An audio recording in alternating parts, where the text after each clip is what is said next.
Code number 1 के साथ। Episode पर जाने से पहले हम थोड़ी बेसिक चीजें क्लियर कर लेते हैं। इस कहानी का जो हीरो है जोउ, वो आज के टाइम के चाइना में रहता है, लेकिन अचानक एक दिन कुछ होता है और उसकी आत्मा एक दूसरे आदमी के शरीर में ट्रांसफर हो जाती है, यानी कि वो ट्रांसमाइग्रेट हो जाता है। और हमारे हीरो को पता चलता है कि वो तो एक अलग ही दुनिया में आ गया है, क्योंकि ये दुनिया टेक्नोलॉजी में काफी पीछे है और ये दुनिया जादुई थी। अब ये जो जादुई दुनिया है, इनमें लोगों के पास सुपर पावर्स भी होती हैं और इन सुपर पावर वाले लोगों को बियॉन्डर कहा जाता है। बियॉन्डर बनने के लिए इन्हें एक मैजिक पोशन पीना पड़ता है। पोशन पीने के बाद इनके सामने 22 रास्ते यानी कि पाथवेज खुल जाते हैं और इन्हें डिसाइड करना होता है कि वो कौन से पाथवे पर जाएंगे, क्योंकि हर पाथवे अलग तरह की सुपर पावर देता है। हर एक पाथवे में फिर 9 लेवल्स भी होते हैं जिन्हें सीक्वेंस कहा जाता है। हर सीक्वेंस को पास करने पर इन्हें एक पावर मिलती है और जैसे जैसे ये 9 से 1 नंबर तक जाते हैं, इनकी शक्ति बढ़ती जाती है और जो बंदा 1 नंबर के सीक्वेंस तक पहुंच जाता है वो तो समझ लो कि गॉड जितना पावरफुल बन जाता है। खैर, तो कहानी की शुरुआत होती है 28 जुलाई सन 1349 में। हम हमारे हीरो जोउ को आसमान से गिरते हुए देखते हैं और इसके बाद उसे किसी दूसरे आदमी के शरीर में होश आता है और जिस आदमी के शरीर में जोउ आया है उसका नाम क्लाइन मोरेती था। जोउ को समझ नहीं आता कि वो कहाँ पर है और ये कौन सी जगह है। उसके सिर में एक छेद भी था जो कि अब भर गया था और पास में एक रिवॉल्वर पड़ी थी, जिससे साफ पता चल रहा था कि क्लाइन ने इस बंदूक से खुद को गोली मारी होगी।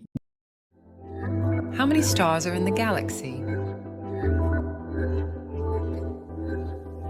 और पास में एक रिवॉल्वर पड़ी थी, जिससे साफ पता चल रहा था कि क्लाइन ने इस बंदूक से खुद को गोली मारी होगी। जिसके बाद जोउ की आत्मा उसके शरीर में आ गई। ठीक इसी समय हम 2 और लोगों की बॉडीज को देखते हैं जिनके नाम थे वेल्च और नाया, और इन्होंने भी क्लाइन की ही तरह खुद को खत्म कर लिया था और हमें पता चलता है कि ये दोनों क्लाइन के क्लासमेट हुआ करते थे। खैर, अब सुबह हो जाती है और जोउ को क्लाइन के बारे में कुछ चीजें पता चलती हैं। असल में उसे क्लाइन की कुछ मेमोरीज पता चल रही थी, जैसे उसके पेरेंट्स मर चुके हैं और वो अपनी सिस्टर के साथ रहता है। क्लाइन आवा देश के टिंगेन शहर में रहता है और उसने हाल ही में ग्रेजुएशन पास की है। जोउ को अपने कमरे में एक डायरी भी मिलती है जिसमें क्लाइन ने कुछ लिखा हुआ था। जैसे 29 मई को वेल्च उससे मिलने आया था। उसने कहा था कि उसके पास एक पुरानी किताब है और इस किताब को लिखने वाला एंटीगोनस फैमिली से था। डायरी के आखिर में लिखा था कि सब मारे जाएंगे, मैं खुद भी। जोउ को समझ नहीं आता कि क्लाइन ने ऐसा क्यों लिखा होगा। तभी इस कमरे में क्लाइन की सिस्टर आने लगती है और जोउ खून के दाग और बंदूक को छुपा देता है। उसकी सिस्टर का नाम मेलिसा था जो कि बैकलुंड यूनिवर्सिटी की स्टूडेंट है। मेलिसा ब्रश करके यहाँ से चली जाती है। जोउ सोचने लगता है कि वो यहाँ कैसे आ गया। वो तो अपने कंप्यूटर पर काम कर रहा था और अपने पेरेंट्स के साथ चाइना में रहता था। तभी उसे याद आता है कि उसने एक लक एन्चेंटमेंट रिचुअल किया था और जरूर उसी से वो इस दुनिया में आ गया है। मेलिसा तभी यहाँ नाश्ता लेकर आ जाती है। वो क्लाइन से कहती है कि वो आज उसका फेवरेट डिनर बनाएगी, क्योंकि क्लाइन जॉब पाने के लिए इतनी मेहनत कर रहा है और वो अपने स्कूल के लिए निकल जाती है। अब जोउ सोचता है कि वो वापस अपना रिचुअल परफॉर्म करेगा और अपनी दुनिया में लौट जाएगा। और इस बंदूक की आवाज तो बहुत लाउड होती है, तो मेलिसा ने आवाज नहीं सुनी होगी क्या। और दोस्तों, अब मैं जोउ को क्लाइन कहकर ही बुलाऊंगा। तो क्लाइन को रिचुअल करने के लिए ब्रेड की जरूरत थी, जिन्हें लेने वो बाहर मार्केट में जाता है। मार्केट वाली लेडी क्लाइन से कहती है कि उसे जल्दी से कोई जॉब ढूंढ लेनी चाहिए और उस गंदे से अपार्टमेंट को छोड़कर किसी अच्छी जगह रहने चले जाना चाहिए। क्लाइन देखता है कि ये जगह भी उसकी दुनिया जैसी ही नॉर्मल है, बस ये टेक्नोलॉजी में काफी साल पीछे है। पर तभी वो कुछ लोगों को पत्ते खेलते हुए देखता है, जो कि आज के जमाने का खेल है। असल में करीब 100 साल पहले रोसेल गुस्तेव नाम का राजा हुआ करता था, जिसने ये पत्तों का खेल, स्टीम इंजन और टेरो रीडिंग जैसी चीजें इजाद की थी। क्लाइन को लगता है कि राजा रोजेल भी उसकी तरह किसी नए जमाने से आया होगा। तभी क्लाइन के पास एक जोकर आता है जो उसे अपने सर्कस में आने का इन्विटेशन देता है। क्लाइन देखता है कि कोई आदमी उसका पीछा कर रहा था, तो वो जल्दी यहाँ से भागने लगता है और छुपने के लिए एक टेंट में घुस जाता है। वो आदमी जेनकिंस भी उसके पीछे जाने वाला था, लेकिन तभी उसे यहाँ एक पुलिस वाला दिखाई देता है, जिसे देख वो वापस मुड़ जाता है। टेंट के अंदर एक टैरो कार्ड रीडर बैठी हुई थी, यानी पत्ते देखकर भविष्य बताने वाली। क्लाइन सोचता है कि ये चीज तो मेरी दुनिया में भी होती थी, यानी राजा रोजेल उसकी तरह ही एक ट्रांसमाइग्रेटर था। वो लेडी कहती है कि क्लाइन उसका पहला कस्टमर है, तो वो उसे फ्री में भविष्य बताएगी। ये सुनकर क्लाइन वहाँ बैठ जाता है। लेडी पूछती है कि तुम क्या जानना चाहते हो, तो क्लाइन कहता है कि मेरा पास्ट, प्रेजेंट और फ्यूचर। लेडी अब उसके सामने 3 पत्ते निकाल के रखती है कि ये तुम्हारा पास्ट, प्रेजेंट और फ्यूचर है, पहले उसे कौन सा कार्ड देखना है। क्लाइन कहता है कि सबसे पहले वो अपना प्रेजेंट देखना चाहता है। लेडी उस कार्ड को पलट देती है और ये कार्ड था the fool. The fool tarot deck का पहला पत्ता होता है और ये नई शुरुआत को दर्शाता है। तभी यहाँ पर असली टैरो रीडर आ जाती है और यहाँ जो बैठी थी वो बस मजाक कर रही थी और क्लाइन यहाँ से चला जाता है। क्लाइन अब अपने घर आकर उन ब्रेड्स को 4 अलग अलग कोनों में रख देता है और रिचुअल को परफॉर्म करता है ताकि वो वापस अपनी दुनिया में लौट जाए। वो कुछ मंत्र भी पढ़ता है। शुरू में ऐसा लगता है कि रिचुअल करने से कुछ नहीं होगा, लेकिन फिर अचानक ही उसे कुछ होता है और क्लाइन एक अजीब सी दुनिया में पहुंच जाता है जहां चारों तरफ धुआं था। इस जगह को हम द ग्रे फॉग कहेंगे और यहाँ कुछ रेड और ब्लू कलर के स्टार्स उड़ रहे थे। क्लाइन गलती से एक रेड और ब्लू स्टार को छू देता है जिससे वो दोनों फट जाते हैं। इस समय हम ऑड्री नाम की एक लड़की को देखते हैं जो अपने मिरर के सामने बैठी थी और ऑल्गर नाम का एक आदमी समुद्र के बीच अपने ग्लास को पकड़ा हुआ था। ये दोनों ही अपनी मर्जी के बिना इस ग्रे दुनिया में आ जाते हैं। इन्हें अपने सामने क्लाइन की बड़ी सी परछाई दिखाई देती है जैसे वो इस दुनिया का गॉड हो और ये तीनों ही एक दूसरे का चेहरा ठीक से नहीं देख पा रहे थे। क्लाइन सोचता है कि इन दोनों को मैंने यहाँ बुलाया है क्या? ऑड्री पूछती है कि क्या आप इस पवित्र जगह के मास्टर हो? क्लाइन सोचता है कि ये पवित्र जगह है तो इसका मंदिर कहाँ है? और उसके इतना सोचते ही उनके आसपास एक मंदिर जैसी जगह बन जाती है। क्लाइन समझ जाता है कि वो इस दुनिया को पूरी तरह से कंट्रोल कर सकता है। वो अब एक लंबी सी टेबल और एक सिंहासन बना लेता है। ऑल्गर क्लाइन से पूछता है कि मैं कहाँ पर हूँ और आप कौन हैं? क्लाइन अब सोचने लगता है कि मैं अपना नाम क्या बताऊं, जो या क्लाइन?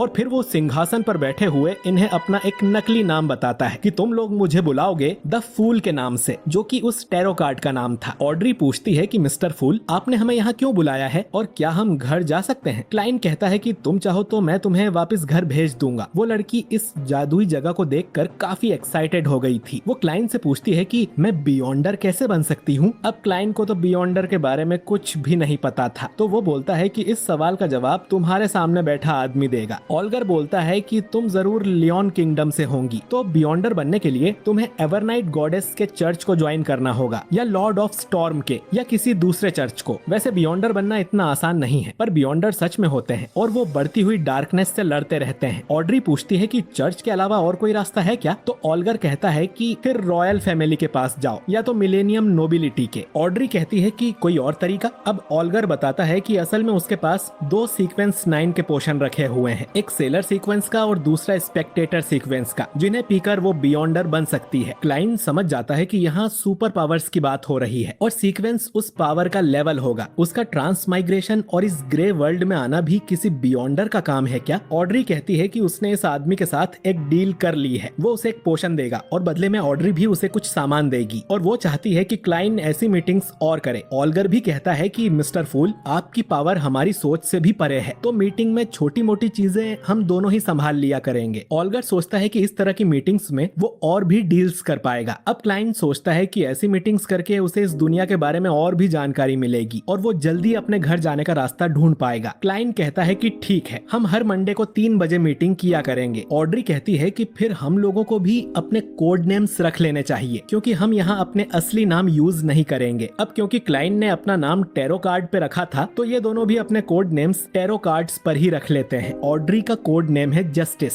और ऑल्गर का द हैंग्ड मैन और ये तीनों अब इस टैरो क्लब के मेंबर्स हैं। तभी क्लाइन के कमरे का दरवाजा कोई पीटने लगता है जिससे क्लाइन का कंट्रोल इस दुनिया में कमजोर हो रहा था। वो इनसे कहता है कि इस मीटिंग को हम यहीं खत्म करते हैं और वो दोनों को वापस अपनी जगह पर भेज देता है और खुद भी अपने कमरे में लौट आता है। क्लाइन देखता है कि उसके दरवाजे पर पुलिस आई थी, तो वो जल्दी से अपनी डायरी और बंदूक छुपा देता है। ये वही पुलिस वाला था जो टेंट के बाहर खड़ा हुआ था। इसका नाम लेनर्ड है। इसके साथ एक दूसरा ऑफिसर भी था जिसका नाम डन स्मिथ है। ये दोनों यहाँ पर वेल्च और नाया के केस के लिए आए हैं और क्लाइन को बताते हैं कि उन दोनों ने खुद को खत्म कर दिया। लेनर्ड तुरंत ही क्लाइन की डायरी ढूंढ लेता है और पूछता है कि तुमने आखिरी पन्ने पर यह क्या लिखा है कि सब मारे जाएंगे और मैं भी, इसका मतलब क्या है? अब क्लाइन को समझ नहीं आता कि वो इन्हें क्या बोले। वो इन्हें साफ साफ कह देता है कि मेरी याददाश्त चली गई है और मुझे ठीक से कुछ भी याद नहीं है। कल रात उसने खुद को ऊपर पहुंचाने की कोशिश की थी, पर पता नहीं कैसे मैं अब भी जिंदा हूँ और वो बंदूक उस डब्बे में रखी है। डन अब कहता है कि फिर हम तुम्हें साइकिक के पास लेकर चलेंगे जो तुम्हारी सारी मेमोरीज वापस ले आएगी। आएगी, जो सुन क्लाइंट को अब टेंशन हो जाती है कि ये लोग अगर मेरी मेमोरीज में झांकेंगे तो इन्हें ये भी पता चल जाएगा कि मैं इस दुनिया का नहीं हूँ। लेनर्ड कहता है कि वो उसे जिंदा देखकर खुश हुए, लेकिन जो हादसा हुआ था उसके बाद तो कोई भी मर जाता। ये लोग अब क्लाइंट को अपने साथ ले जाने लगते हैं। तभी एक बच्चा ब्रेड चोरी करके यहाँ से भाग रहा था, तो पुलिस वालों का ध्यान उस पर चला जाता है और मौके का फायदा उठाकर क्लाइंट यहाँ से भागने लगता है। वो एक गली में जाकर रुकता है जहाँ कोई उसके ऊपर पानी फेंक देता है, लेकिन वो पानी हवा में ही रुक जाता है और यहाँ आसपास की चीजें भी हवा में उड़ने लगती हैं। क्लाइंट समझ जाता है कि यहाँ कोई बियॉन्डर है जो ये कर रहा है। वो भागकर एक घोड़ा गाड़ी में बैठ जाता है और बोलता है कि समुद्र किनारे चलो। थोड़ी देर बाद क्लाइंट देखता है कि अब उसका कोई पीछा नहीं कर रहा, तो वो गाड़ी रोकने को बोलता है, लेकिन गाड़ी वाला चलता ही रहता है और कहता है कि वो उसे वेल्च के घर ले जा रहा था। ये घोड़ा गाड़ी वाला कोई और नहीं बल्कि डन था। तभी क्लाइंट की आंख अपने कमरे में खुलती है और उसे लगता है कि वो सब एक सपना था, पर तभी दरवाजे पर ऑफिसर डन स्मिथ आ जाता है और वो एक बियॉन्डर है। वो बोलता है कि रात में हमारी पावर ज्यादा बढ़ जाती है। क्लाइंट सोचता है कि हमारी। डन अब क्लाइंट को पकड़कर घर के बाहर ले आता है। तभी क्लाइंट के पीछे एक लड़की आती है जो उसका मुंह पकड़ लेती है और उसकी मेमोरीज में झांकने लगती है, यानी वो भी एक बियॉन्डर है। क्लाइंट अपनी मेमोरीज में अपने असली माँ बाप को देखता है, लेकिन वो लड़की उन्हें नहीं देख पा रही थी। शायद वो ग्रे फॉग उसकी मेमोरीज दूसरे लोगों से छुपा रहा था। वो लड़की अब क्लाइंट से पूछती है कि बताओ एंटीगोनस फैमिली की किताब कहाँ है। क्लाइंट कहता है कि उसे नहीं पता। फिर वो पूछती है कि 27 जून की रात को वेल्च और नाया के घर में क्या हुआ। क्लाइंट फिर से कहता है कि उसे नहीं पता। अब वो पूछती है कि जब वो दोनों मरे थे तब तुम क्या कर रहे थे। तो क्लाइंट के हाथ में बंदूक आ जाती है। वो इन्हें मार के दिखाता है कि वो उस दिन क्या कर रहा था, यानी कि क्लाइंट सच बोल रहा है। वो ये सब डन को बता देती है कि उसने खुद को गोली मारी थी, पर इसकी मेमोरीज में उसे ज्यादा कुछ नहीं मिला। डन क्लाइंट से कहता है कि एंटीगोनस फैमिली की किताब लापता हो गई है और तुम खतरे में हो, तो तुम हमें ज्वाइन करके एक बियॉन्डर क्यों नहीं बन जाते। अब अगले दिन क्लाइंट डन से मिलने जाता है। डन ने एक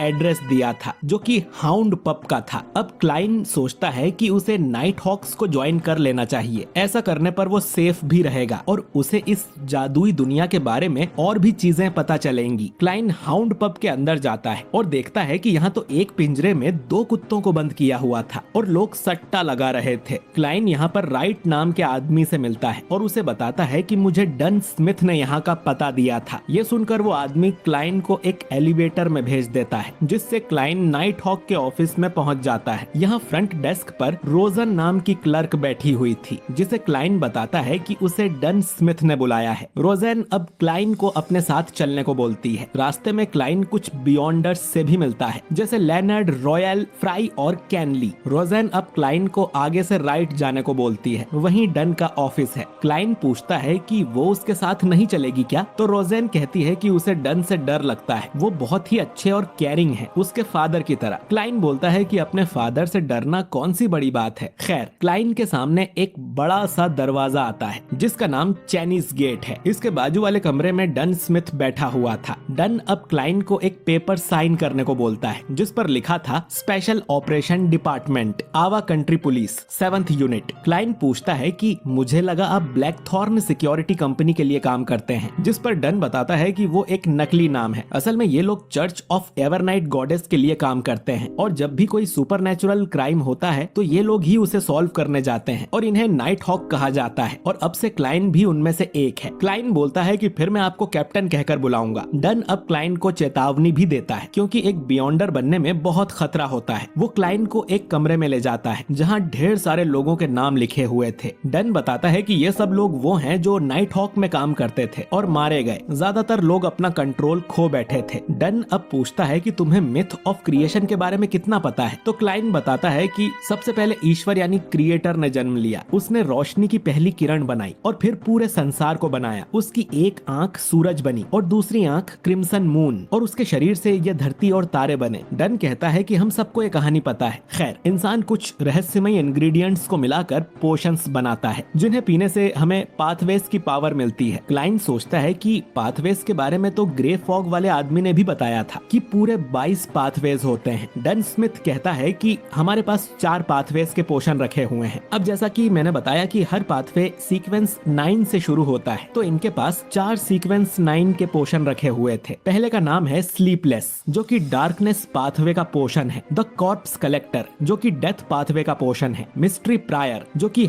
हर्मिट पाथवे का पोशन है। और सियर, जो कि फूल पाथवे का पोषण है। अगर क्लाइन शुरू के 2 पाथवे में से कोई चुनता है तो उसे लड़ाई वाली पावर मिलेंगी, वहीं बाकी 2 के साथ ऐसा नहीं है। और हाँ, सियर का इनके पास बस एक ही पोषण पड़ा है। डन अब क्लाइन को ओल्ड नील से मिलने भेजता है। वो फैसला लेने में उसकी मदद करेगा कि उसे कौन से पाथवे को चुनना चाहिए। क्लाइन रास्ते में सोचता है कि वो कोई भी पोषण चूज करे, उसे तो बस इस दुनिया के बारे में जानकारी इकट्ठा करनी है। स्लीपलेस और कॉप्स कलेक्टर तो नाम से ही डरावने लग रहे थे, तो उन्हें तो क्लाइन नहीं चुनेगा। अब बचे मिस्ट्री प्रायर और सियर। क्लाइन को समझ नहीं आता कि इन दोनों में से क्या चुने। क्लाइन अब एल्केमी रूम में पहुंच जाता है, जहां उसकी मुलाकात ओल्ड नील से होती है, जो खुद एक मिस्ट्री प्रायर यानी सीक्वेंस 9 का बियॉन्डर है। ओल्ड नील क्लाइन से कहता है कि आराम से डिसाइड कर लेना, पहले बुक्स रखने में मेरी मदद करो। इसी बीच ओल्ड नील बताता है कि उसके पास एम्परर रोजेल की एक डायरी है, लेकिन उसमें पता नहीं कौन सी भाषा लिखी है कि 150 साल बाद भी कोई इसे समझ नहीं पाया है। वो कुछ पन्ने क्लाइन को भी दिखाता है और क्लाइन देखता है कि इसमें तो चाइनीज लिखी हुई है, जिसे वो आराम से पढ़ सकता है क्योंकि वो चाइना से ही तो आया है। और ये कंफर्म हो जाता है कि रोजेल भी क्लाइन की ही तरह एक दूसरी दुनिया से यहाँ आया था, बल्कि वो भी चाइना का ही था। इनमें रोजेल ने अपनी लाइफ के बारे में लिखा था कि वो कितना मस्त आदमी था। एक जगह उसने ये भी लिखा था कि पोशंस की पावर्स को मास्टर करने के लिए उस तरह की एक्टिंग भी करनी होती है। पोशंस के नाम सिर्फ नाम नहीं, बल्कि उस पावर को अपने अंदर समा लेने का तरीका भी है। क्लाइन अब आगे पढ़ने लगता है। आगे रोजेल ने लिखा था कि मैंने पाथवे चुनने में बहुत बड़ी गलती कर दी। मुझे अप्रेंटिस, सियर या मोराउडर में से कोई एक चुनना चाहिए था। ये सबसे बेटर चॉइस है। ओल्ड नील अब क्लाइन से पूछता है कि वो कहाँ खो गया, तो क्लाइन कहता है कि वो इन पन्नों को पढ़ने की कोशिश कर रहा था। जो सुन नील हंसने लगता है कि ये काम आज तक मैं नहीं कर पाया तो तुमसे क्या होगा। अब रोजेल की बात पर भरोसा करते हुए क्लाइन डिसाइड कर लेता है कि वो सियर वाला पोशन लेगा। ओल्ड नील उसे याद दिलाता है कि एक बार उसने पोशन पी लिया तो उसके बाद वो पाथवे बदल नहीं सकता है, यानी जिंदगी भर के लिए उसे इसी पाथवे पर चलना होगा। क्लाइन कहता है कि मैं समझ गया और मुझे सियर ही चाहिए। नील अब अलग अलग तरह के इंग्रेडिएंट्स मिलाकर पोशन बनाता है और उसे क्लाइन के सामने रख देता है। क्लाइन पूछता है कि इसे सीधा पी जाऊं क्या, तो नील बोलता है कि नहीं, पहले थोड़ा नाच गाना कर लेते हैं। वो मजाक कर रहा था और कहता है कि डरने की बात नहीं है। क्लाइन अब पोशन को पी जाता है और ये पोशन उसके खून में जाके मिलने लगता है और उसे चक्कर जैसे आने लगते हैं। नील कहता है कि तुमने पोशन पिया है तो ये सब होना आम बात है, बस फोकस करो और ऐसी चीज के बारे में सोचो जो इस दुनिया में आसानी से मिलती है। तो क्लाइन एक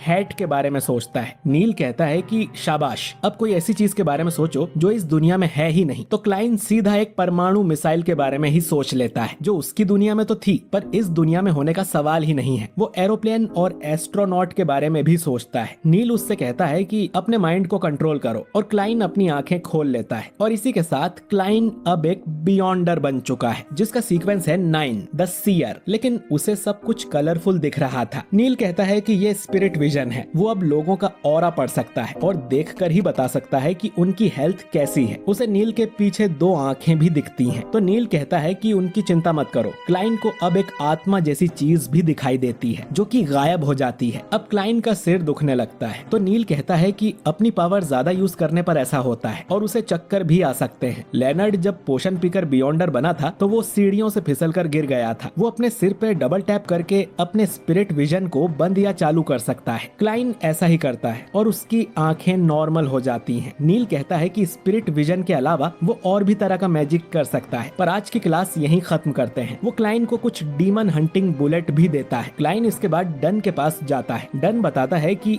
बियॉन्डर्स की दुनिया खतरे से भरी होती है, तो अपने काम से काम रखना। नाइट हॉक बनने से पहले वो यहाँ क्लर्क की तरह काम करेगा। उसे 3 पाउंड्स पर वीक की सैलरी दी जाएगी और डन उसे महीने भर की सैलरी एडवांस में ही दे देता है। अब एनिमे के अंदर क्लाइन की फैमिली के बारे में ज्यादा कुछ बताया नहीं है। क्लाइन के पेरेंट्स मर चुके हैं, इसलिए वो लोग बहुत गरीब हैं। उसकी बहन एक स्टूडेंट है और कमाने वाला बस क्लाइन का बड़ा भाई बेंसन है और वो भी हफ्ते में 5-6 पाउंड ही कमाता है। बल्कि नॉवेल में तो क्लाइन के घर की छत भी आधी टूटी हुई थी और इनका बाथरूम भी एक था, इसीलिए मेलिसा ब्रश करने क्लाइन के कमरे में आई थी। खैर, तो क्लाइन ने पहले दिन ही 12 पाउंड कमा लिए थे, जो देख वो बहुत खुश होता है कि अब वो लोग गरीब नहीं रहे। डन अब क्लाइन को उसका पहला टास्क देता है कि जाके एक छड़ी खरीदो और वेल्च के घर का चक्कर लगाओ, शायद उससे कोई क्लू मिल जाए कि एंटीगोनस फैमिली की वो किताब कहाँ है। क्लाइन यही कर रहा था और अचानक ही उसके सामने एक घोड़ा गाड़ी आके रुकती है जिसमें लेनर्ड बैठा हुआ था। लेनर्ड क्लाइन को अपने साथ एक मिशन पर ले जाता है। एलियट नाम के बच्चे को आज सुबह किडनैप कर लिया गया है और ये उसी का पता लगाने जा रहे हैं। क्लाइन पूछता है कि हम तो सुपर पावर वाले केस सॉल्व करते हैं ना। तो लेनर्ड कहता है कि हम एक सिक्योरिटी कंपनी होने का दिखावा करते हैं और ये क्लाइंट उनका रेगुलर कस्टमर है। एक बार तो हमने उसकी बिल्ली भी ढूंढ कर दी थी, तो चिंता मत करो, और तुम्हारी सीयर वाली पावर लोगों को ढूंढने में बहुत काम आएगी। वो क्लाइंट को उस बच्चे के कुछ कपड़े देता है जिनसे वो उसकी लोकेशन पता कर सके। क्लाइंट अब उस कपड़े पर अपनी छड़ी रखता है। असल में वो डाउजिंग रॉड नाम की टेक्निक यूज कर रहा था। जिस भी दिशा में एलियट होगा उस दिशा में छड़ी गिर जाएगी। क्लाइंट अब डबल टैप कर अपनी पावर एक्टिवेट करता है और उसे दिखने लगता है कि एलियट किस एरिया में किस गली में है, और इस तरह से ये लोग एक घर के सामने पहुंच जाते हैं। और क्लाइंट को दरवाजे से ही दिख रहा था कि अंदर 2 किडनैपर्स हैं और वो बच्चा भी। लेनर्ड कहता है कि तुमने तो बहुत अच्छा काम किया। लेनर्ड अब दरवाजा तोड़ते हुए अंदर जाता है। वो उस पे गोली चलाते हैं, लेकिन लेनर्ड आराम से उन्हें डॉज कर देता है और उस बंदूक को पकड़कर अपने हाथ से ही मोड़ देता है और फिर दोनों की पिटाई लगा देता है। लेकिन अचानक ही उन दोनों लोगों को कुछ होने लगता है और वो फिर से उठ खड़े होते हैं। तो लेनर्ड क्लाइंट से कहता है कि बच्चे को लेके बाहर जाओ। वो दोनों आदमी आपस में मिलकर एक भद्दा सा मॉन्स्टर बन जाते हैं, पर ये मॉन्स्टर लेनर्ड को छू भी नहीं पा रहा था। ऐसा लग रहा था जैसे लेनर्ड टेलीपोर्ट हो रहा हो। वो मॉन्स्टर अब यहाँ से भागने की कोशिश करता है, तो क्लाइंट उसे गोली मार देता है। मॉन्स्टर फिर भी उड़ते हुए आसमान में चला जाता है, लेकिन अचानक ही उसे कुछ होता है और वो वापस नीचे आ गिरता है। लेनर्ड असल में सीक्वेंस 8 का बियॉन्डर है और उसके सीक्वेंस का नाम है मिडनाइट पोएट,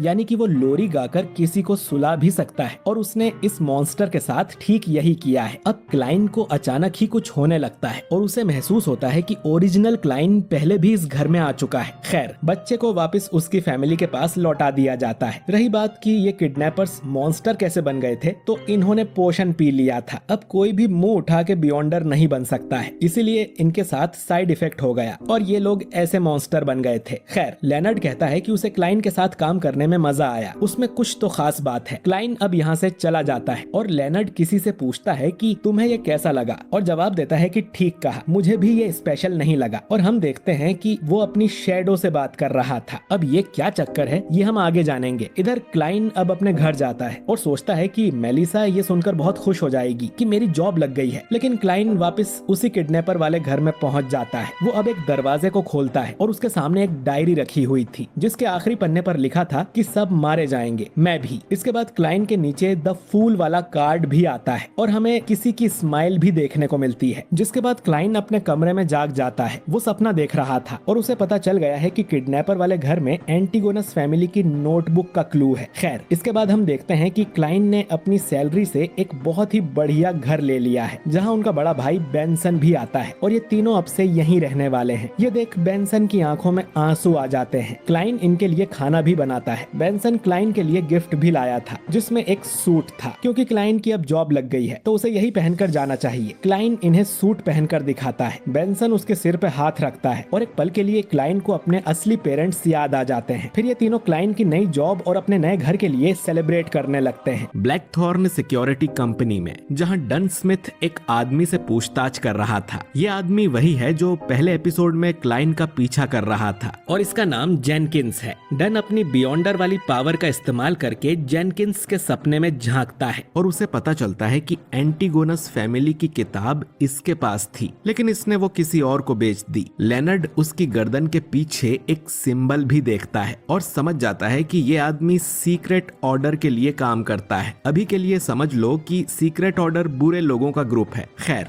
ये समझ जाते हैं कि सीक्रेट ऑर्डर वाले भी एंटीगोनस नोटबुक के पीछे लगे हुए हैं और वो इसका गलत इस्तेमाल कर सकते हैं। तो इन लोगों को वो नोटबुक सीक्रेट ऑर्डर से पहले ढूंढनी होगी। तभी इन्हें एक आदमी आकर बताता है कि क्लाइंट को नोटबुक के बारे में कुछ पता चला है। पिछले एपिसोड में क्लाइंट को पता चला था कि ओरिजिनल क्लाइंट उस किडनैपर वाले घर में जा चुका है और उसके ठीक सामने वाले कमरे में ओरिजिनल क्लाइंट एंटीगोनस नोटबुक देकर आया था। ये सब लोग वापस उस किडनैपर वाले घर में जाते हैं और उस कमरे में इन्हें एक औरत की लाश मिलती है जो सड़ रही थी। लेनर्ड बोलता है कि इसके ठीक सामने वाले कमरे में किडनैपर्स उस बच्चे को लाए थे। कितने इत्तेफाक की बात है, इन्हें कमरे में कोई नोटबुक नहीं मिलती और जिस औरत की यहाँ लाश पड़ी है इसका एक बेटा भी है, रे बीबर। तो इन्हें लगता है कि वो ही नोटबुक लेकर भागा होगा। ये अब क्लाइंट से कहते हैं कि वो अपनी पावर का यूज करके रे बीबर की लोकेशन का पता लगाए। क्लाइंट अपनी पावर यूज करता है लेकिन उसकी छड़ी कमरे में घूमने लगती है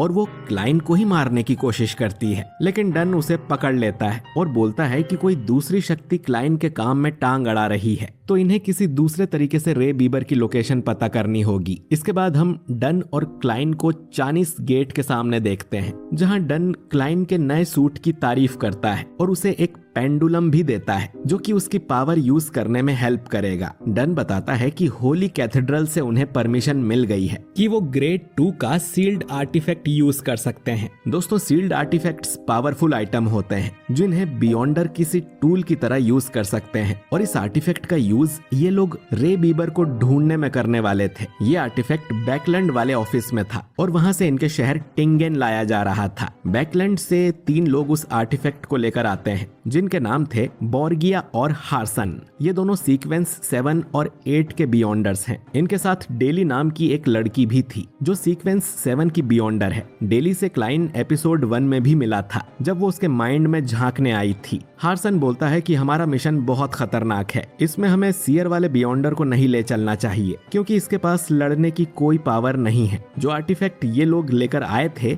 उसका नाम है 2049। डन पूछता है कि 2049 थोड़ा ज्यादा रिस्की नहीं हो जाएगा? हार्सन कहता है कि अगर तुम्हारा शक सही है कि रे बीबर एंटीगोनस फैमिली का ही कोई वंशज है तो उसे ढूंढने के लिए 2049 से अच्छा कुछ हो ही नहीं सकता, क्योंकि ये आर्टिफैक्ट एंटीगोनस फैमिली ने ही बनाया था। खैर, ये लोग आर्टिफैक्ट को बाहर निकालने वाले थे। हार्सन अब सबसे कहता है कि अपना एक हाथ उठाकर ऊपर नीचे करते रहो और कुछ भी हो जाए रुकना नहीं है। क्लाइन सोचता है कि ये क्या मजाक है, ऐसे तो स्कूल के बच्चों को पीटी करवाते हैं, लेकिन सब कर रहे थे तो क्लाइन भी ये एक्सरसाइज करने लगता है। इसके बाद ये लोग आर्टिफैक्ट को खोल देते हैं और उसके अंदर से एक जोकर जैसा पपेट निकलकर बाहर आता है, जो शुरू में तो क्लाइन को बहुत क्यूट लगता है, लेकिन ये पपेट क्लाइन पर ही हमला कर देता है। क्लाइन का पूरा शरीर पैरालाइज हो गया था, जैसे वो भी एक कठपुतली बनने वाला हो। पर तभी लेनर्ड पीछे से धक्का देकर क्लाइन को नॉर्मल कर देता है। ये डॉल असल में लोगों को पपेट बनाकर कंट्रोल कर सकता है। ये अपने आसपास 5 मीटर के दायरे में किसी भी इंसान को अपना टारगेट बना सकता है, लेकिन एक मामूली धक्का देकर उस इंसान को डॉल के चंगुल से निकाला जा सकता है, जैसे अभी लेनर्ड ने किया। ये डॉल अब क्लाइन के पीछे पड़ जाता है। डन कहता है कि क्लाइन के पास एंटीगोनस की नोटबुक थी, शायद उसीलिए ये डॉल क्लाइन की तरफ अट्रैक्ट हो रहा है, और इतने में वो डॉल डन को भी अपना टारगेट बना लेती है और डेली धक्का मार के उसे नॉर्मल कर देती है। इसीलिए ये लोग अपना हाथ ऊपर नीचे कर रहे थे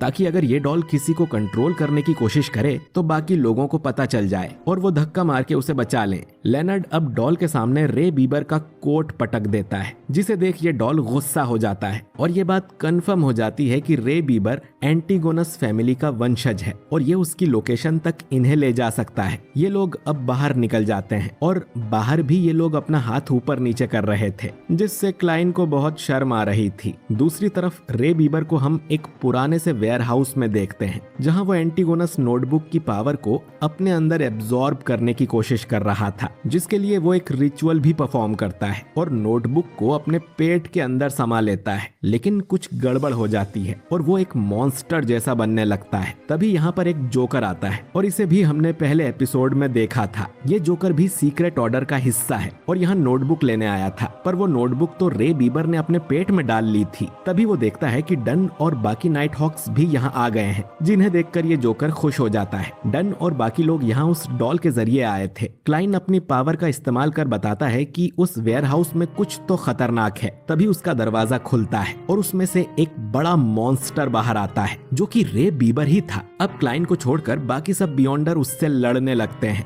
लेनर्ड अपनी पोयम सुनाकर उसे सुलाने की कोशिश करता है, पर मॉन्स्टर पे उसका असर नहीं होता। डन डेली से कहता है कि इसकी कमजोरी का पता लगाओ, ये मर चुका है और उस नोटबुक के कंट्रोल में है। Daily I of dead skill का यूज करती है और मॉन्स्टर की कमजोरी पता लगा लेती है, लेकिन इन्हें कम से कम 3 सेकंड्स के लिए मॉन्स्टर को पकड़ के रखना होगा। डन अब अपनी पावर का यूज कर मॉन्स्टर को बांध देता है और तभी क्लाइन को भी कुछ होता है और उसे मॉन्स्टर के पेट में वो नोटबुक दिखने लगती है। मॉन्स्टर के अंदर से अब स्पाइक्स निकलने लगते हैं, जिनसे डन और लेनर्ड घायल हो जाते हैं और मॉन्स्टर इनकी पकड़ से छूट रहा था। तो क्लाइन अब नाइट स्लम्बर नाम की स्किल यूज करता है और उस मॉन्स्टर को सुला देता है। डेली अब उस मॉन्स्टर के पास जाके उसे गुब्बारे की तरफ फोड़ देती है, पर इसमें डेली भी घायल हो गई थी और उसे हीलिंग पोशन देके ठीक किया जाता है। खैर, क्लाइन अब उस एंटीगोनस नोटबुक को उठा लेता है और तभी वो जोकर पीछे से आकर नोटबुक छीनने छुपाने की कोशिश करता है, लेकिन डन उसे गोली मार देता है। पर ये सिर्फ एक छलावा था।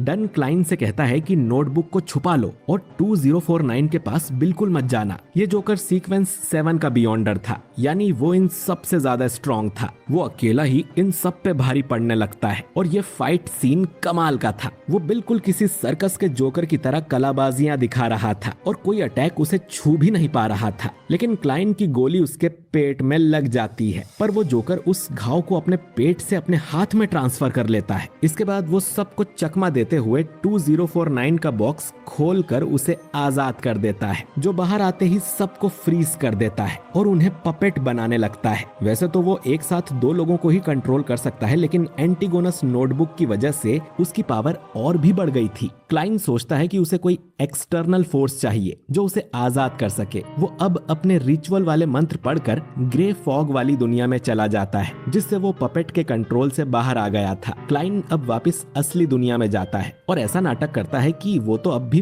पपेट के कंट्रोल में है। वो जोकर अब क्लाइन के पास आता है और उससे कहता है कि वो नोटबुक मुझे दे दो, बदले में मैं तुम्हें आजाद कर दूंगा। क्लाइन को छोड़कर बाकी सब लोग बेहोश हो गए थे, पर हम देखते हैं कि लेनर्ड भी अपनी शैडो की वजह से जाग गया था। खैर, ये जोकर भी सीयर पाथवे का बियॉन्डर है, बिल्कुल क्लाइन की तरह। क्लाइन सीक्वेंस 9 पर है और ये जोकर सीक्वेंस 7 पर है। ये क्लाइन को उसके अगले सीक्वेंस यानी 8 का नाम भी बताता है, जो है क्लाउन। और ये बात अभी तक एक मिस्ट्री थी। क्लाइन अब उस पर अटैक कर देता है और वो जोकर गलती से पपेट की रेंज में चला जाता है और खुद भी फ्रीज होने लगता है। क्लाइन अब इस जोकर को गोली मार देता है और मरने से पहले ये जोकर बोलता है हॉर्नाकिस, जिसका मतलब क्लाइन को भी नहीं पता। इसके बाद पपेट का बॉक्स बंद कर दिया जाता है और सब नॉर्मल हो जाता है। लेनर्ड क्लाइन की तारीफ भी करता है कि तुम तो मेरी तरह स्पेशल हो। खैर, एंटीगोनस नोटबुक को चाइनीज गेट के अंदर बंद कर दिया जाता है और अब क्लाइन उसके खतरे से बाहर है। डन भी क्लाइन की तारीफ करता है कि आज उसने काफी अच्छा काम किया। क्लाइन यहाँ पर उस जोकर की बॉडी भी देखता है। डन उसे समझाता है कि तुमने कोई गलत काम नहीं किया, इसे मारकर तुमने बहुत लोगों की जान बचाई है। क्लाइन डन को भी बताता है कि उसे अगले सीक्वेंस 8 का नाम पता चल गया है, जो है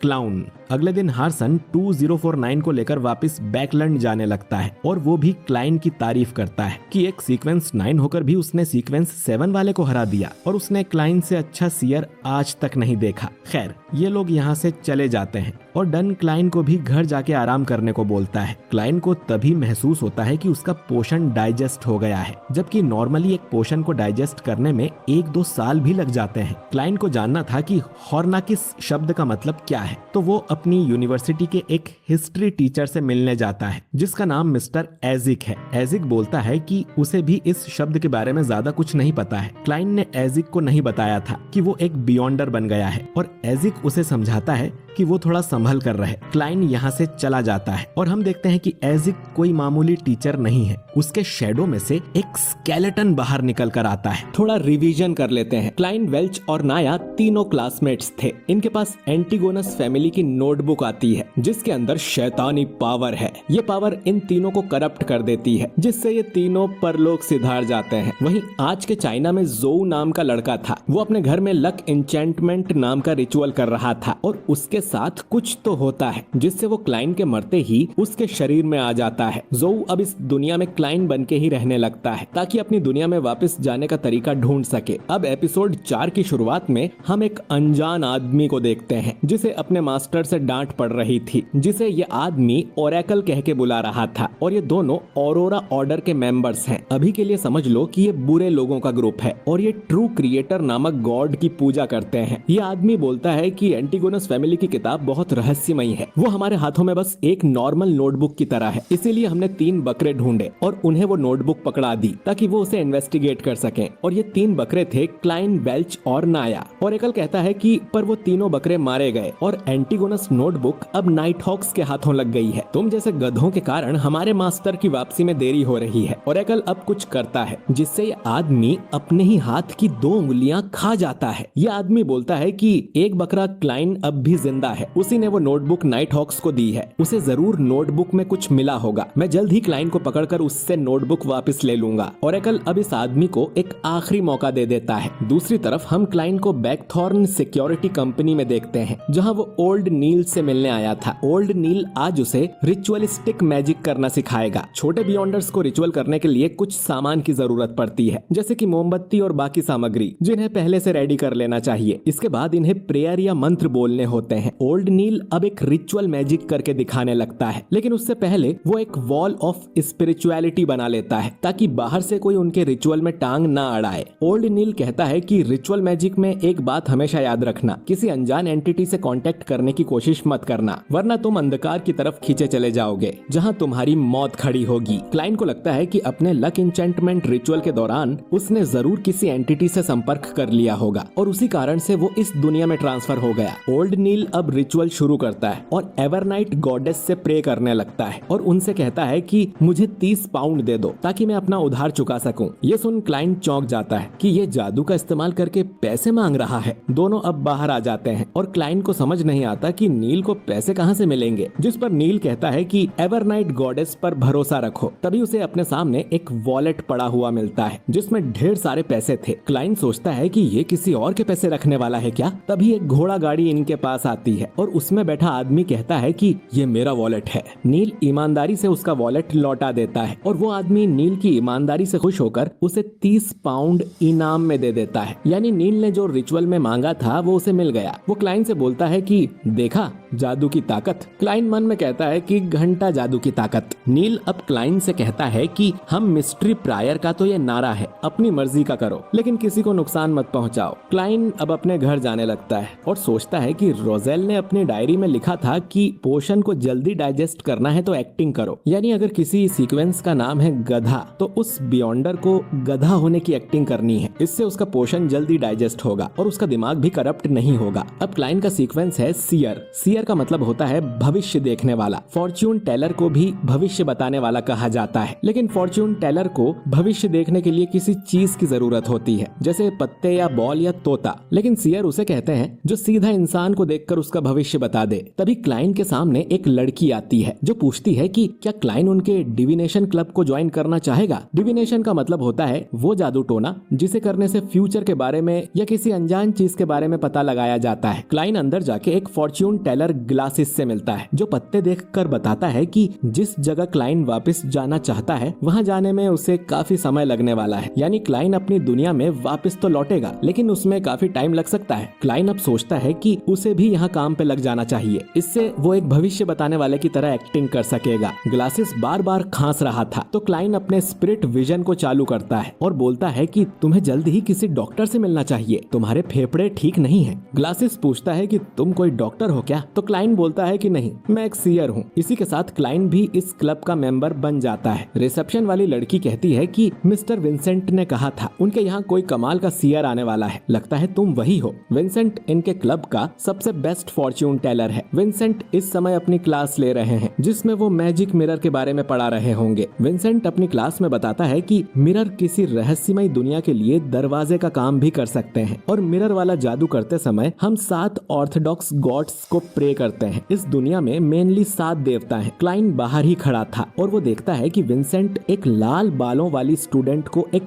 बॉक्स दे रहा है। वो लड़की जैसे ही क्लाइन के पास से गुजरती है तो क्लाइन को महसूस होता है कि उस बॉक्स में कुछ तो गड़बड़ है। इस लड़की सेलिना के साथ उसकी एक फ्रेंड भी थी जिसका नाम एलिजाबेथ है। ये क्लाइन को देखकर स्माइल करती है। असल में एलिजाबेथ क्लाइन की बहन की फ्रेंड है। खैर, क्लाइन इसके बाद विंसेंट से मिलता है और विंसेंट फ्री में उसका डिविनेशन करने को कहता है। अब विंसेंट अपने गोले में देखकर बताता है कि उसकी समस्या का हल 2 शब्दों में छुपा है, फैमिली और गैदरिंग। क्लाइन अब यहाँ से जाने लगता है और हम देखते हैं कि विंसेंट की 2 उंगलियां कटी हुई हैं, यानी कि ये वही आदमी है जिसे हमने एपिसोड की शुरुआत में देखा था और क्लाइन का इस क्लब में आना इसी के प्लान का हिस्सा है। क्लाइन अब अपने घर आ जाता है और वो सोचता है कि अब वो सबकी नजरों में एक सीयर बन जाएगा जिससे उसका पोषण जल्दी डाइजेस्ट हो सकेगा। और क्लाइन के हिसाब से वापस अपनी दुनिया में जाने का रास्ता जरूर ग्रे फॉग में छुपा हुआ है, तो उसे ग्रे फॉग की सारी पावर को कंट्रोल करना होगा ताकि वो वापस अपने घर जा सके, और उसके लिए उसे और भी बड़ा बियॉन्डर बनना होगा। क्लाइन ये भी सोचता है कि उसे लक इंचेंटमेंट वाली प्रेयर में अपना नाम डाल देना चाहिए, इससे शायद वो ग्रे फॉग को और भी ज्यादा कंट्रोल कर पाए। अब क्लाइन एक प्रेयर बनाता है जो उसके बारे में थी। तभी उसके दरवाजे पर कोई आता है। क्लाइन दरवाजा खोलता है तो ये उसकी बहन मेलिसा थी जिसने एक डॉल बनाई थी और वो क्लाइन को दिखाने आई थी। क्लाइन कहता है कि ये तो बहुत ही अच्छा कछुआ है, तो मेलिसा कहती है कि ये कछुआ नहीं, एक इंसानी डॉल है। क्लाइन वापस अंदर जाने लगता है तो मेलिसा कहती है कि आजकल क्लाइन कुछ ज्यादा ही बिजी रहने लगा है, उसे थोड़ा रिलैक्स भी करना चाहिए। संडे को उसकी फ्रेंड की बर्थडे पार्टी है और उसने पूरी फैमिली को इनवाइट किया है और वो चाहती थी कि क्लाइन भी उसके साथ चले। क्लाइन को विंसेंट के कहे 2 शब्द याद आते हैं, फैमिली गैदरिंग, और वो मेलिसा के साथ चलने को मान जाता है। खैर आज मंडे था, यानी क्लाइन को ग्रे फॉग में मीटिंग के लिए जाना था। क्लाइन के साथ यहाँ ऑल्गर और ऑड्री भी आ गए थे। अपने स्पिरिट विजन की वजह से क्लाइन इन दोनों के बारे में और भी बातें देख पा रहा था, जैसे कि ऑल्गर सेलर पाथवे सीक्वेंस 8 का बियॉन्डर है और ऑड्री भी अब स्पेक्टेटर पाथवे सीक्वेंस 9 की बियॉन्डर बन चुकी है। पिछली मीटिंग में ही उसने ये पोशन बनाने की विधि ऑल्गर से खरीदी थी। क्लाइन को इन दोनों के पीछे इनके पाथवे का सिंबल भी नजर आने लगता है और क्लाइन के पीछे भी उसके फूल पाथवे का सिंबल आ जाता है, लेकिन इन्हें सिर्फ क्लाइन ही देख पा रहा था। ऑड्री बोलती है कि मिस्टर फूल, मेरे पास 3 सवाल हैं। पहला कि वो एक बियॉन्डर बन गई है तो उसे किन चीजों का ख्याल रखना चाहिए। इसका जवाब ऑल्गर देने लगता है कि स्पेक्टेटर का काम होता है दूर से सब पे नजर रखना, उसे पोशन के नाम को समझना होगा। अब क्लाइन बोलता है कि पोशन को समझना नहीं है बल्कि उसे डाइजेस्ट करना है, जिसके लिए उन्हें एक्टिंग करनी होगी। पोशन के नाम सिर्फ दिखावे के लिए नहीं है बल्कि वो उसे डाइजेस्ट करने की असली चाबी है। ये दोनों क्लाइन का शुक्रिया करते हैं उन्हें इतनी बड़ी राज की बात बताने के लिए। ऑड्री अब अपना दूसरा सवाल करती है कि अगर कोई जानवर सीक्वेंस 9 का पोशन पी ले तो क्या होता है। जो सुन ये दोनों समझ जाते हैं कि ऑड्री ने कुछ तो गड़बड़ की है। ऑड्री जब अपना पोशन बना रही थी तो उसे उसकी डॉग सूजी ने पी लिया था। ऑल्गर कहता है कि जब कोई पोशन पीता है तब या तो वो मर जाता है या मॉन्स्टर बन जाता है। अगर ये दोनों चीजें नहीं होती तो इसका मतलब है कि ऑड्री का डॉग भी अब एक बियॉन्डर बन गया है। अब ऑड्री अपना तीसरा सवाल करती है कि उसके लियोन राज्य में थोड़ी गड़बड़ चल रही है क्योंकि मिनिस्टर की कुर्सी पे अनपढ़ गवार लोग बैठे हुए हैं और वो चाहती है कि उनकी जगह काबिल लोग आए, लेकिन इतने लोग मिलेंगे कहाँ। अब क्लाइन कहता है कि ये तो बहुत आसान है, तुम अपने राज्य में यूपीएससी का एग्जाम करवा दो जिसमें आम पब्लिक के लोग भी हिस्सा ले सकें। जो लोग पास होंगे वो ही राज्य को संभालने के लायक हैं। इस तरह उन्हें सरकार चलाने के लिए काबिल लोग मिल जाएंगे और इस प्रोसेस को तुम हायर एग्जाम नाम दे सकते हो। अब ये सुन दोनों समझते हैं कि क्लाइन तो कोई महान आदमी है जो करोड़ों सालों से जिंदा है और उसने सारी दुनिया देखी है, इसीलिए वो इतना अच्छा उपाय बता पाया, जबकि क्लाइन ने तो अपनी दुनिया में होने वाले गवर्नमेंट एग्जाम्स को इन्हें बता दिया बस। क्लाइन अब कहता है कि मेरे पास तुम दोनों के लिए कुछ काम है। पहला कि तुम्हें रोजेल की डायरी के बारे में पता करना है। ऑल्गर सोचता है कि इसे रोजेल की डायरी के बारे में कैसे पता, मतलब ये उसे पढ़ सकता है। क्लाइन अब दूसरा टास्क देता है कि इन्हें संडे को एक रिचुअलिस्टिक मैजिक करना है, लेकिन गॉड की जगह उन्हें क्लाइन को प्रे करना है। अगर उनकी प्रेयर क्लाइन तक पहुंचती है तो वो डायरेक्ट ऐसे भी बात कर पाएंगे और क्लाइन इन्हें वही मंत्र बताता है जो उसने अपने लिए लिखे थे, जिसे सुन दोनों सोचते हैं कि मिस्टर फूल तो 7 गॉड्स की तरह कोई पावरफुल एंटिटी है, यानी कि मिस्टर फूल जरूर कोई एंशिएंट गॉड है। क्लाइन कहता है कि आज की मीटिंग यही खत्म करते हैं और सब लोग अपनी अपनी जगह वापस पहुंच जाते हैं। क्लाइन अब सोचता है कि उसे मेलिसा और बेंसन के सामने भी एक्टिंग करनी चाहिए कि वो एक सीयर है। खैर वो उनके साथ कुछ टाइम स्पेंड करता है। ये लोग मेलिसा को एक नया ड्रेस भी दिलवाते हैं और संडे को तीनों सेलिना की बर्थडे पार्टी में पहुंच जाते हैं और क्लाइन देखता है कि ये तो वही लाल बालों वाली लड़की है और यहाँ एलिजाबेथ भी थी। तभी क्लाइन को प्रेयर सुनाई देती है जो कि ऑल्गर कर रहा था। इसके बाद ये अंदर पार्टी में जाते हैं। एलिजाबेथ क्लाइन के पास आकर उससे पूछती है कि तुम्हारी बहन को पता है कि तुम एक सीयर हो? चिंता मत करो, मैं उसे नहीं बताऊंगी। तभी मेलिसा क्लाइन के पास आती है और बोलती है कि मैं जानती हूँ तुम दोनों भाइयों की शादी लायक उम्र हो गई है, पर एलिजाबेथ सिर्फ 16 साल की है। क्लाइन बोलता है कि उसे गलत फहमी हुई है। अब रात को सेलिना मेलिसा और एलिजाबेथ को अपने कमरे में ले जाती है वो गिफ्ट दिखाने के लिए जो विंसेंट ने उसे दिया था, और ये एक मैजिक मिरर था जो खुद विंसेंट ने बनाया था। मेलिसा अब डिविनेशन करने लगती है और वो विंसेंट का बताया मंत्र पढ़ती है जिसमें वो असल में ट्रू क्रिएटर से प्रे कर रही थी, और ऐसा करते ही उसका मिरर विंसेंट के कमरे वाले मिरर से कनेक्ट हो जाता है। हम देखते हैं कि विंसेंट एक सीक्वेंस 9 का बियॉन्डर है और उसने ये जाल क्लाइन को पकड़ने के लिए बिछाया है। इधर क्लाइन सेंस कर लेता है कि कुछ तो गड़बड़ है। वो ऊपर आके देखता है कि मिरर में कोई शैतानी पावर है जो कि सेलिना को करप्ट कर देता है। क्लाइन अब सोचता है कि सेलिना को वापस ठीक करने के लिए उसे रिचुअलिस्टिक मैजिक करना होगा जो नील ने उसे सिखाया था और एवरनाइट गॉडेस से हेल्प मांगनी होगी, लेकिन उसके लिए सामान चाहिए। तभी क्लाइन देखता है कि रिचुअल का सारा सामान सेलिना के कमरे में ही रखा हुआ था। अंदर वो मिरर मेलिसा और एलिजाबेथ दोनों को बेहोश कर देता है और सेलिना को पूरी तरह से अपने वश में कर लेता है। क्लाइन तभी यहाँ आकर एवरनाइट स्लमर से उसे बांध देता है और जल्दी से टेबल पे रिचुअल का सारा सामान रख देता है। इसके बाद वो एवरनाइट गॉडेस से प्रे करने लगता है और सेलिना को शैतानी आत्मा से मुक्त करने की कोशिश करता है, लेकिन दूसरी तरफ से विंसेंट बीच में टांग अड़ा देता है और सेलिना को आजाद कर देता है। वो सीधा क्लाइन पर अटैक कर उसे पकड़ लेती है और उसके जरिए विंसेंट क्लाइन से पूछता है कि बताओ, एंटीगोनस नोटबुक में तुम्हें क्या मिला था? जल्दी अपने सारे राज बता दो, वरना मैं इन दोनों लड़कियों को मार दूंगा।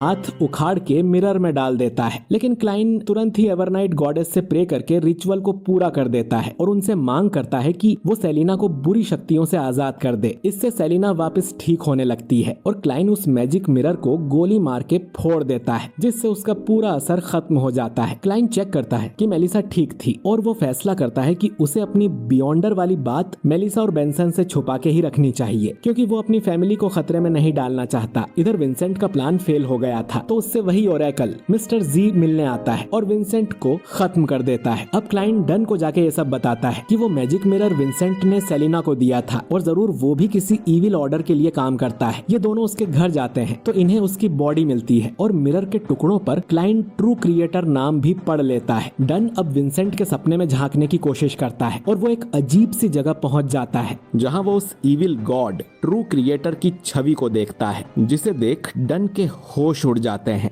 अगली सुबह हम लियोन किंगडम की राजधानी बैकलुंड को देखते हैं, जिसके एक आलीशान महल में ऑड्री रहती है। ऑड्री की फैमिली इस पूरे राज्य के सबसे अमीर राजघरानों में से एक है। वो चाहकर भी एक ड्रेस को दोबारा नहीं पहन सकती और उसके हर काम के लिए नौकर चाकर लगे हुए हैं। आज एक फंक्शन था जिसके लिए ऑड्री तैयार हो जाती है और अपनी डॉग सूजी को खुशी में घुमाने लगती है। तभी उसे आवाज आती है कि चक्कर आ रहे हैं, पर यहाँ पर तो कोई नहीं था। मतलब ऑड्री अपनी डॉग सूजी की बात समझ पा रही थी। शायद ये उसकी बियॉन्डर वाली पावर की वजह से हो रहा था। एपिसोड की शुरुआत एक थिएटर से होती है जिसमें एक नाटक चल रहा था, जिसमें अल्फाल्फा ट्रेजेडी के बारे में बताया जा रहा था। अल्फाल्फा एक जहाज का नाम है जिसमें रहने वाले लोगों को कुछ तो हो गया था और उन्होंने अचानक ही एक दूसरे को मारना शुरू कर दिया था। लेकिन फिर एंट्री हुई एक हीरो की, जिसने बाकी के लोगों को बचा लिया। इस हीरो का नाम है ट्रिस। ट्रिस स्टेज पर आता है और उसे देख सब लोग ताली बजाने लगते हैं। ऑडियंस में डन और क्लाइन भी बैठे हुए थे, जिनसे हमें पता चलता है कि एंटीगोनस नोटबुक को डेली अपने साथ बैकलुंड ले गई है। साथ ही पिछले एपिसोड में उस उल्टे आदमी को देखने के बाद से डन की तबीयत थोड़ी बिगड़ गई है। क्लाइन बताता है कि वो उल्टा आदमी जरूर ट्रू क्रिएटर होगा, जो कि एक इविल गॉड है जिसे ऑरोरा ऑर्डर जैसे शैतानी ग्रुप्स पूजते हैं। खैर, इसके बाद कहानी एक हफ्ते पीछे जाती है, जब डिविनेशन क्लब में क्लाइन के पास उसकी पहली कस्टमर आई थी। इसका नाम एन है। ये बताती है कि उसका मंगेतर जॉइस 1 महीना पहले अल्फाल्फा जहाज में बैठा था, लेकिन वो अब तक वापस नहीं आया है, तो ये जानना चाहती थी कि वो सुरक्षित है कि नहीं। क्लाइन अब उसके फोटो पर डिविनेशन करता है और देखता है कि जॉइस उस जहाज से कूद गया था। वो किसी तरह किनारे तक आ जाएगा और वापस अपने घर भी। कहानी वापस प्रेजेंट में आती है और क्लाइन डन को बताता है कि अल्फाल्फा ट्रेजेडी के पीछे ट्रिस का जरूर कोई हाथ है। डन कहता है कि उन्हें ठोस सबूत चाहिए होंगे और ट्रिस एक फेमस हीरो है, तो उस पर वो ऐसे ही शक नहीं कर सकते और इसीलिए ये लोग ट्रिस का नाटक देखने आए थे। ट्रिस लड़कियों को ऑटोग्राफ दे रहा था और एन भी यहाँ अपने हस्बैंड के साथ मौजूद थी। वो ट्रिस का शुक्रिया करती है उसके हस्बैंड को बचाने के लिए। इसके बाद ट्रिस यहाँ से चला जाता है, पर जाने से पहले उसकी नजर क्लाइन और डन पर पड़ती है। खैर, एन अपने हस्बैंड को क्लाइन से भी मिलवाती है कि यही वो सियर है जिसने बताया था कि आप सही सलामत घर लौट आएंगे। जॉइस के चेहरे से पता चल रहा था कि उसे कोई परेशानी है। वो क्लाइन को अकेले में बताता है कि जब से वो अल्फाल्फा से वापस लौटा है, उसे रोज एक बुरा सपना आता है, जिससे जॉइस डर जाता है। क्लाइन अब डिविनेशन करके उसके सपने में जाता है और जहाज में मची तबाही देखता है। एक आदमी समुद्र में कूदने वाला था, लेकिन जॉइस उसका हाथ पकड़ लेता है। ये वो आदमी था जो बाकी लोगों के साथ पागल हो गया था और सबको मार रहा था। जॉइस उससे पूछना चाहता था कि वो ऐसा क्यों कर रहे हैं। तभी क्लाइन के पीछे ट्रिस खड़ा दिखाई देता है और उसका शक गहरा हो जाता है कि इस कांड में ट्रिस का ही हाथ है। है। खैर, इसके बाद क्लाइन एक दूसरी जगह पहुंच जाता है। वो एक टूटे फूटे महल के अंदर था जो माउंटेन्स में बना हुआ था। यहाँ उसे एक बड़ा सा सिंहासन भी दिखाई देता है और उसे वही शब्द बार बार सुनाई दे रहे थे, हॉर्नेसिस फ्लैगेरा। इसके बाद क्लाइन जाग जाता है और सोचता है कि ये शब्द उसका पीछा क्यों नहीं छोड़ रहे। कहीं वो महल किसी इविल गॉड का तो नहीं था। मिस्टर एजिक जल्द ही हॉर्नेसिस के बारे में कुछ पता लगा लेंगे। खैर, बाहर निकलकर क्लाइन डन को बता देता है कि अल्फाल्फा कांड के पीछे और कोई नहीं बल्कि ट्रिस था, जो जनता को बुद्धू बना के हीरो बन गया है। डन कहता है कि फिर भी उन्हें कुछ ठोस सबूत ढूंढने होंगे। वो इस पर एक जॉइंट इन्वेस्टिगेशन करने को कहता है, जिसके लिए उन्हें मैंडेटेड पनिशर और मशीनरी हाइव माइंड की जरूरत लगेगी। जैसा मैंने बताया, बियॉन्डर्स के अलग अलग डिवीजन होते हैं। जैसे डन और क्लाइन नाइट हॉक डिवीजन में है, जो चर्च ऑफ एवरनाइट गॉडेस के लिए काम करते हैं। वैसे ही mandated punishers church of the lord of storms के अंदर आते हैं और machinery hive mind church of God of steam and machinery के अंडर काम करते हैं। खैर, इसके बाद हम ट्रिस को देखते हैं, जो दो औरतों के साथ सो रहा था। इसने जादू टोना करके इनके हस्बैंड्स को मरवा दिया था और उसे ये सब करने में बहुत मजा आता है। ट्रिस असल में असासिन पाथवे सीक्वेंस 8 का बियॉन्डर है, जिसका नाम है इंस्टिगेटर। ये लोगों में झगड़ा करवाने और उनसे कोई क्राइम करवाने में माहिर होते हैं, बल्कि इनका बोला झूठ भी लोगों को सच लगने लगता है। खैर, ट्रिस के पास एक लेडी आती है जो ट्रिस को एक मिशन करने को बोलती है और इस काम के बदले वो ट्रिस को सीक्वेंस 7 का पोषण देने को तैयार थी, जिसका नाम था विच। खैर, दूसरी तरफ हम क्लाइन को ओल्ड नील के साथ देखते हैं, जो उसे टिंगेन के अंडरग्राउंड मार्केट में लेकर जाता है, जहां जादू टोने का काफी सामान मिलता है और कभी कभी बियॉन्डर्स भी यहां खरीदी करने आते हैं। यहां पनिशर्स डिवीजन के कुछ पुलिस वाले भी तैनात थे। क्लाइन यहां ताबीज लेने आया था ताकि वो उसे मेलिसा और बेंसन को पहनाकर उन्हें काली शक्तियों से सुरक्षित कर सके। क्लाइन देखता है कि यहाँ ज्यादातर सामान नकली था। अपने स्पिरिट विजन का इस्तेमाल कर क्लाइन 2 ताबीज खरीद लेता है। तभी वो देखता है कि ट्रिस भी यहाँ कुछ खरीदने आया हुआ था और एक पुलिस वाला उसका पीछा भी कर रहा था। ये जानते ही ट्रिस भागने लगता है और पनिशर्स उस पे गोली चलाते हैं। इस भागदौड़ में उसकी टोपी निकलकर क्लाइन के हाथ में आ जाती है। ट्रिस के हाथ में गोली लग गई थी, लेकिन फिर भी वो यहाँ से भाग निकलता है। क्लाइन अब उसकी टोपी पर डिविनेशन करके उसकी लोकेशन पता लगाता है और डन के साथ उस तरफ जाने लगता है। रास्ते में डन उसे बताता है कि ट्रिस डीमनस सेक्ट नाम के ग्रुप का हिस्सा है और ये लोग भी एक इविल गॉड प्राइमोर्डियल डीमनस को पूजते हैं। अजीब बात यह है कि इस ग्रुप में जितने भी हाई रैंक वाले मेंबर्स हैं वो सब औरतें हैं। खैर, ये लोग लोकेशन पर पहुंच जाते हैं और क्लाइन को छोड़कर सब लोग अंदर जाके ट्रिस को ढूंढने लगते हैं। वो सभी लड़कियों को बाहर जाने को बोलते हैं। एक सुंदर सी लड़की क्लाइन से आके टकरा जाती है और बोलती है कि उसकी तबीयत ठीक नहीं है। क्लाइन स्पिरिट विजन ऑन करके देखता है, पर उसे इस लड़की में कोई गड़बड़ नहीं मिलती। इसके बाद डन बताता है कि उन्हें यहाँ ट्रिस नहीं मिला, मानो वो हवा में गायब हो गया हो। बियॉन्डर्स ने कई दिनों तक तलाश की, लेकिन उन्हें ट्रिस नहीं मिला और इस केस को बंद कर दिया गया। कहानी अब कुछ दिनों आगे जाती है। क्लाइन अब एक ऑफिशियल बियॉन्डर बन गया था और उसकी सैलरी भी 6 पाउंड पर वीक हो गई थी। वो हफ्ते में एक बार डिविनेशन क्लब भी जाता है, जिससे उसका पोषण जल्दी जल्दी डाइजेस्ट हो रहा था। ग्रे फॉग में उसकी मीटिंग्स भी अच्छी चल रही थी, पर उसे अब भी ग्रे फॉग की पावर को कंट्रोल करने का तरीका नहीं मिला। उसने 2 ताबीज बनाकर मेलिसा और बेंसन को भी दे दिए थे ताकि वो किसी भी बुरी शक्ति से सुरक्षित रहें। क्लाइन ने hand to hand combat classes भी शुरू कर दी थी, जो करके उसे अपने मिलिट्री ट्रेनिंग वाले दिन याद आ गए थे। टिंगेन शहर में सब कुछ शांत चल रहा था, लेकिन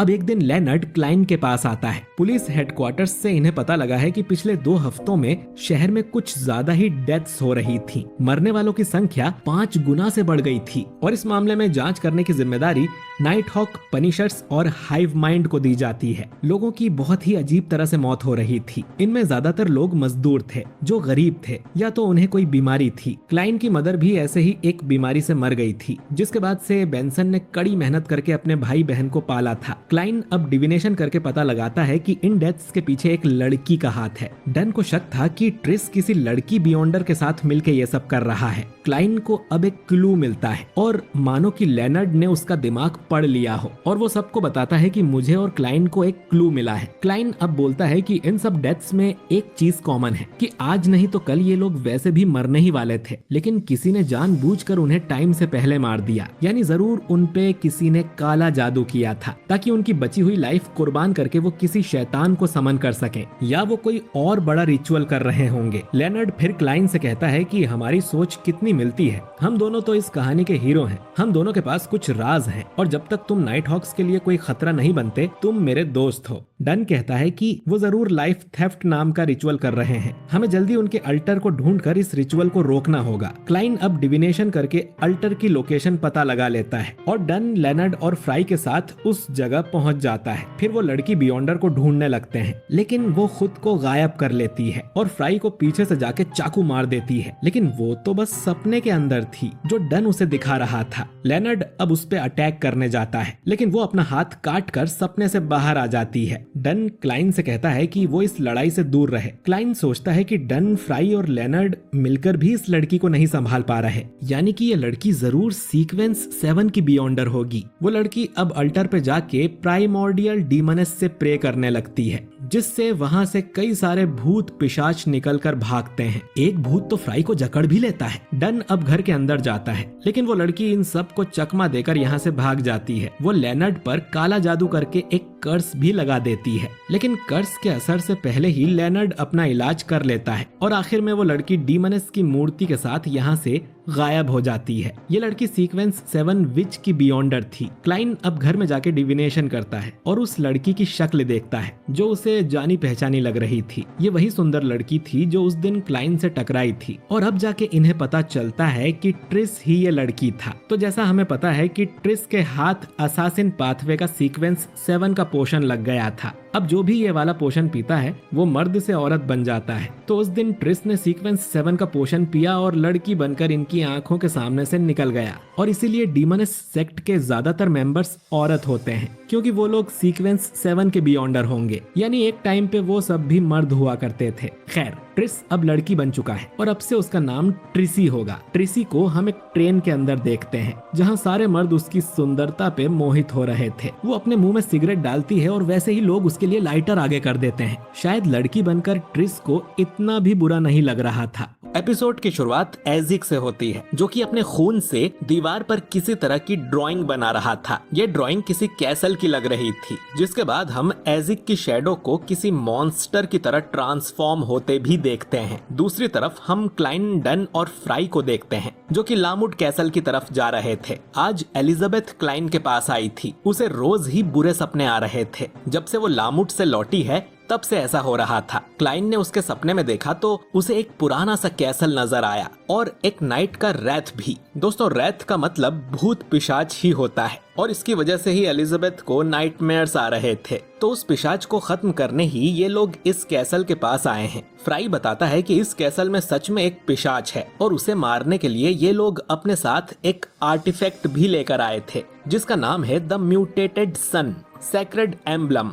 जब भी कोई पिशाच इस आर्टिफैक्ट के करीब 1 मिनट तक रहता है तो वो खत्म हो जाता है, लेकिन ये आर्टिफैक्ट बियॉन्डर्स को भी पागल कर सकता है। अगर कोई बियॉन्डर इसके करीब 6 घंटे तक रहे तो वो पागल हो जाते हैं और बस प्रेज द सन करते रहते हैं। ये एम्बलम इनके पास 3.5 घंटे से है, तो इनके पास 2.5 घंटे बचे हैं ये काम पूरा करने के लिए। ये लोग अब कैसल के अंदर जाके पिशाच को ढूंढने लगते हैं। वो पिशाच एक बड़ी सी तलवार लिए इनके सामने आता है। वो दिखने में एक नाइट जैसा लग रहा था, लेकिन उसका सिर नहीं था। क्लाइन अपने क्रिम्सन चार्म का यूज कर उसे बांधने की कोशिश करता है, लेकिन वो उसमें से निकल जाता है और डन पे अटैक करके उस एम्बलम को दूर फेंक देता है। डन फ्राई से कहता है कि इसकी कमजोरी का पता लगाओ। फ्राई डेथ पाथवे का बियॉन्डर है जो कि भूत पिशाच से निपटने में माहिर होते हैं। वो स्पिरिट विजन से देखकर बताता है कि इसके राइट हैंड का ग्लब इसकी कमजोरी है। डन अब उस ग्लब पर गोली चलाता है तो वो पिशाच अपनी तलवार से गोली के 2 टुकड़े कर देता है। इसके बाद क्लाइन भागकर उस एम्बलम को लेने जाता है तो पिशाच एक कोहनी मार के उसका मुंह ही तोड़ देता है, लेकिन क्लाइन को बिल्कुल दर्द नहीं हो रहा था और अब उसे समझ आता है कि ये सब तो डन के बनाए सपने के अंदर है। डन ने पिशाच के साथ साथ क्लाइन को भी बुद्धू बना दिया था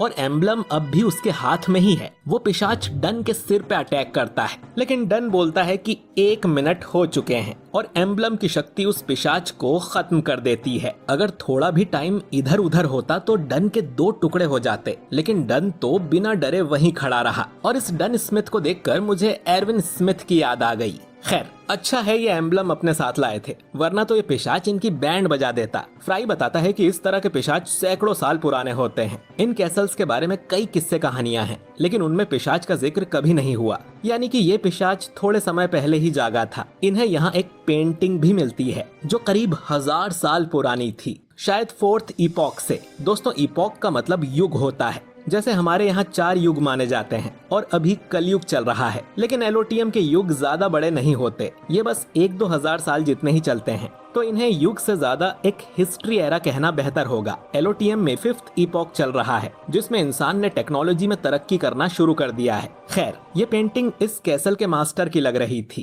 कहा जाता है कि ये अचानक ही कहीं गायब हो गया था। अब क्लाइन को ये आदमी थोड़ा जाना पहचाना लग रहा था और वो देखता है कि ये तो बिल्कुल मिस्टर एजिक जैसा लग रहा है, यानी क्लाइन का टीचर एक 1000 साल पुराना मॉन्स्टर है। खैर, डन कहता है कि इस कैसल में अब और कोई पिशाच नहीं होगा, लेकिन फिर भी तसल्ली के लिए इन्हें यहाँ थोड़ी देर और रुकना चाहिए, क्योंकि ये एम्बलम के साथ ज्यादा देर तक नहीं रह सकते। तो ये लोग शिफ्ट में काम करेंगे। एक आदमी एम्बलम को पकड़ के कैसल के अंदर रहेगा, तब तक बाकी 2 लोग कैसल के बाहर रहेंगे और ये हर 2 घंटे में शिफ्ट बदल लेंगे। क्लाइन कहता है कि सबसे पहले मैं रुकने को तैयार हूँ, आप लोग बाहर जाके आराम करो। डन एम्बलम देकर बाहर चला जाता है। किसी को नहीं पता कि ये एम्बलम आया कहाँ से है। ये लोग बस इतना ही जानते हैं कि ये सन पाथवे से कनेक्टेड है। अब क्लाइन सोचता है कि अगर वो ग्रे फॉग में जाकर इस एम्बलम पर डिविनेशन करे तो शायद पता लग सकता है कि ये कहाँ से आया है। वो ऐसा ही करता है और एम्बलम पर डिविनेशन करने लगता है, जिसके बाद क्लाइन को the church of eternal blazing sun दिखाई देता है। दोस्तों, इस दुनिया में